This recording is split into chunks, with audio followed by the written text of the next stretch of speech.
নমস্কার বন্ধুরা, অনিফার্স world YouTube চ্যানেলে আপনাদেরকে স্বাগত।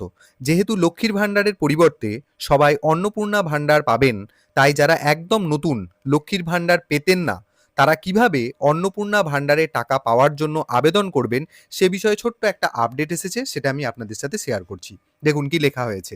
অনলাইনেই করা যাবে অন্নপূর্ণা ভাণ্ডারের আবেদন। শপথের পর বড় ঘোষণা মন্ত্রী অগ্নিমিত্রা পালের। অনলাইনেই করা যাবে অন্নপূর্ণা ভাণ্ডারের আবেদন। রাজ্যে ক্ষমতায় আসার পর মহিলাদের আর্থিক স্বনির্ভরতার ওপর বিশেষ গুরুত্ব দিচ্ছে বিজেপি সরকার। এবার অন্নপূর্ণা ভাণ্ডার প্রকল্প নিয়ে বড় ঘোষণা করলেন পুর ও নারী শিশু কল্যাণ মন্ত্রী অগ্নিমিত্রা পাল। শপথ গ্রহণের পর তিনি জানান, সম্পূর্ণ অনলাইন পদ্ধতিতেই করা যাবে এই প্রকল্পের আবেদন। সরকারের বিশেষ পোর্টালে গিয়ে খুব সহজেই আবেদন জমা দেওয়া সম্ভব হবে বলে আশ্বাস দিয়েছেন মন্ত্রী। তিনি আরও বলেন, আবেদন প্রক্রিয়াকে সাধারণ মানুষের জন্য সহজ ও ঝামেলামুক্ত করতেই এই ডিজিটাল ব্যবস্থা আনা হচ্ছে। মহিলাদের দ্রুত সরকারি সুবিধার আওতায় আনাই সরকারের মূল লক্ষ্য। রাজনৈতিক মহলের মতে এই ঘোষণা মহিলাদের মধ্যে বড় ধরনের স্বস্তি ও আস্থা তৈরি করবে এবং প্রকল্পটির সুবিধা আরও বেশি সংখ্যক যোগ্য মহিলার কাছে পৌঁছে যাবে।